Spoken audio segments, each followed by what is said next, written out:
"Hey, how long are you going to keep fooling around?" Turning at the angry shout, I saw the woman in the wheelchair I had helped was also startled by it. "Don't waste my time on such a nobody." "A nobody? What is he talking about?" "Don't waste my time with your unnecessary meddling. That's why you'll always be a dead-end employee." What is he really saying? Prioritizing helping someone in need should come first, right? If I had just left her there, I would regret it forever, but maybe he sees things differently. My name is John, and I'm a drab middle-aged man, still single at the age of 40. My parents have passed away, and I've been living a lonely life for quite some time now. Looking back on my childhood, although we weren't wealthy, my parents were kind, and I spent my days smiling every day. On days off, my dad, Mark, would play soccer with me or take me to the park. My father was tall and slender. Sometimes he would give me piggyback rides. It felt so high and made me so happy. My mother was always kind, preparing delicious snacks when I returned from playing outside. They weren't fancy cakes, but those homemade snacks filled with love satisfied both my heart and stomach. And even when I came home covered in mud with my friends, she would always greet us with a smile. I believed those days would last forever without a doubt. But then, shortly after I started elementary school, my mother passed away. My memories of that time are vague, but I remember crying my heart out.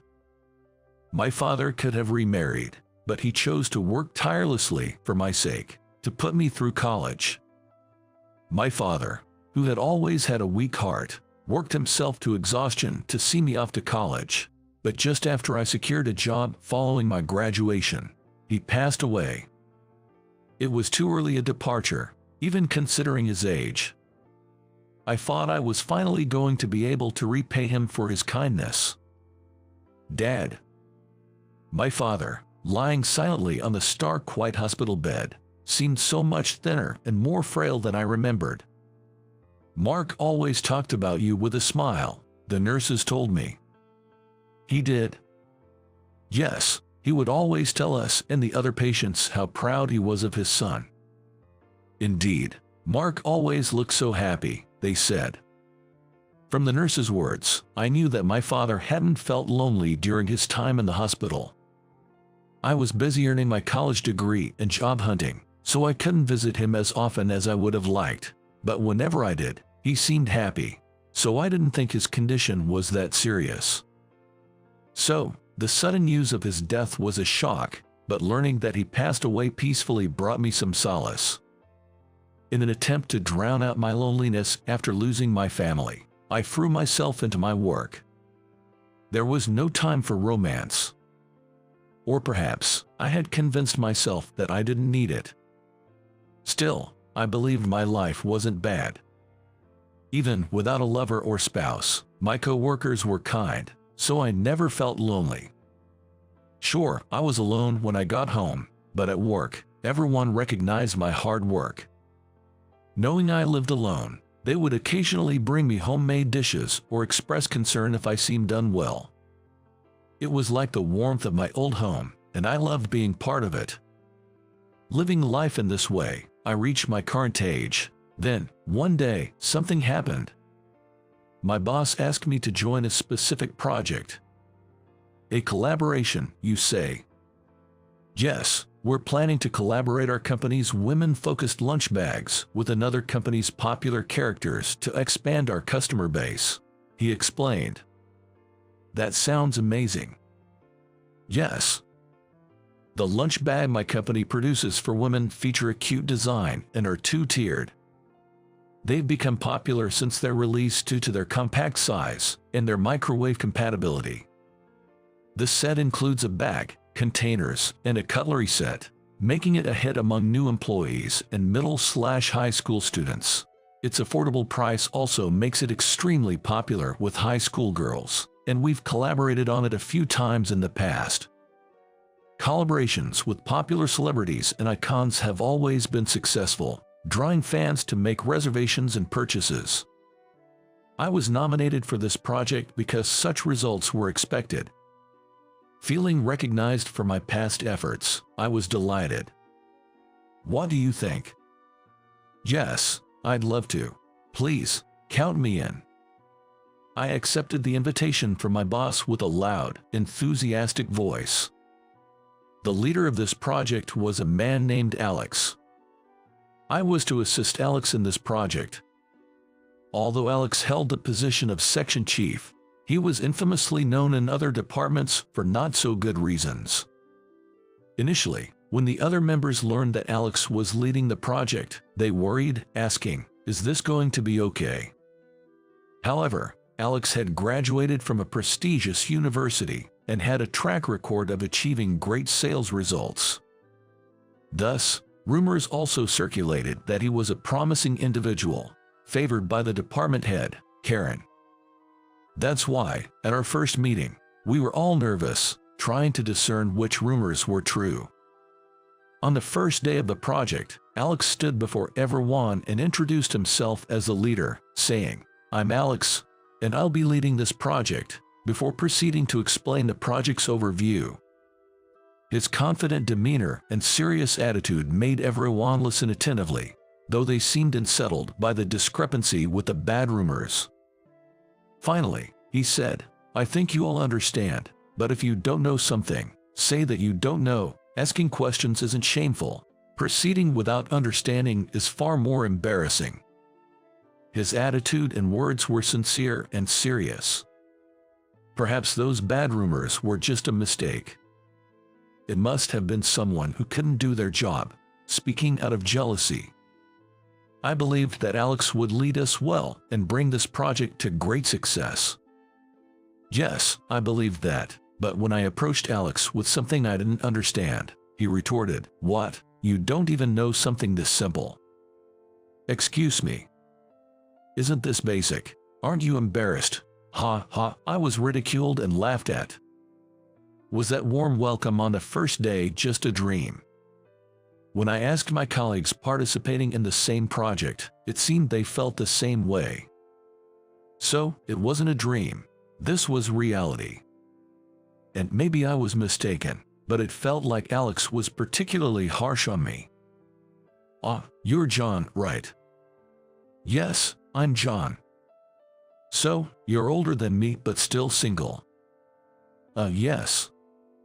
"That's pretty lame, you know. You're not tall, not handsome, just an old man with no redeeming features, a real loser in life, huh?"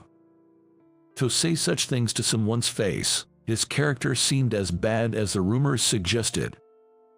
He would loudly criticize people, making them the butt of his jokes. Those around me were more flustered by Alex's behavior than I was. "Alex, you'll be working closely with John on this project, so maybe you could try not to." "What? It's all true, isn't it? But if our relationship worsened, it would hinder the project's progress." But it seemed unlikely that Alex would change his attitude. So, I had no choice but to endure it. "It's okay, I'm fine. Let's get back to work." Despite the appeals from his subordinates, Alex continued to do as he pleased. Everyone eventually gave up on him, or rather, wrote him off, focusing on preventing major mistakes in our work. Although Alex had a good reputation in sales performance, under his leadership, there were frequent mistakes. Naturally, this led to complaints from other departments. I often had to go apologize to other departments on my own for these issues. Seeing me apologize repeatedly, Alex would laugh again. "Is making mistakes and apologizing your hobby or what?" Although I believed it was his fault that I'm constantly apologizing, I kept silent and endured it, fearing that things would only get worse if Alex left.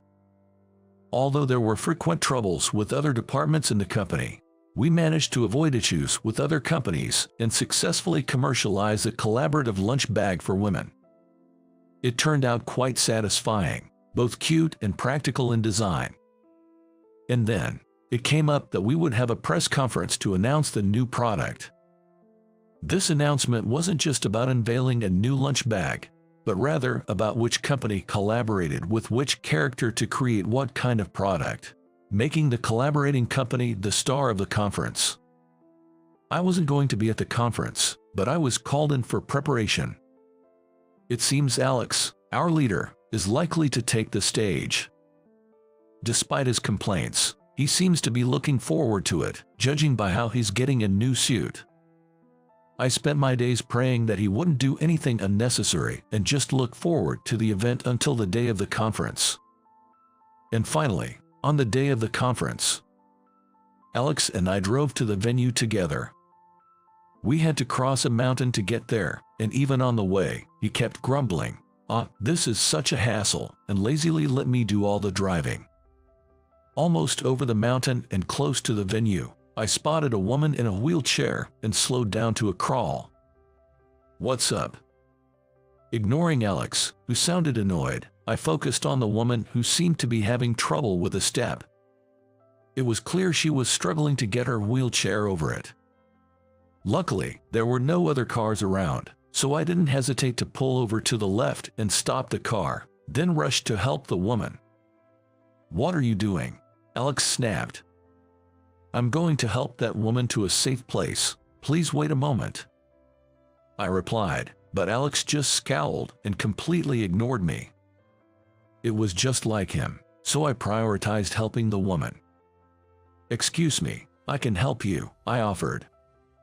"Really?" She seemed surprised. "Sure thing. I'll move it now." Saying that, I took hold of the handles of the wheelchair, stepped back a bit, and then turned it around.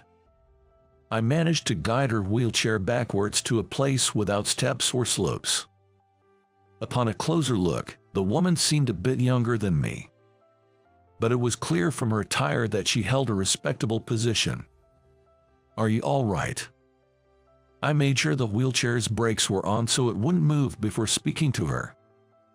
The woman then smiled kindly and said, "Thank you, I really appreciate your help," expressing her gratitude with such politeness that I simply shook my head in response. Helping someone in need is just the right thing to do. That's what my father always taught me. "Excuse me, may I ask for your name?" "Of course, I'm John." Out of habit, I took out a business card and handed it to the woman while telling her the name of my company. The woman briefly widened her eyes in surprise, leading me to wonder, does she know our company? "Hey, how long are you going to mess around?" That's when I heard a yelling voice. "Don't waste your time on such a nobody." "What?" "Stop wasting my time with your unnecessary actions. That's why you'll always be a dead-end employee." Alex was yelling and had somehow moved to the driver's seat and started driving the car without me. "I'm going ahead, slowpoke, dawdler." After saying that, Alex drove off in my car, leaving me behind. What's with that attitude? Even the woman was taken aback by Alex's behavior, and I couldn't find the words to apologize. "I'm sorry you had to face that just for helping me." "No, it's okay. I can catch a taxi from here." "Thank you so much." The woman kept thanking me, and I assured her it was fine before we parted ways. Checking the venue's location on my phone's GPS, I realized it was within walking distance, so catching a taxi wasn't necessary, which was a relief.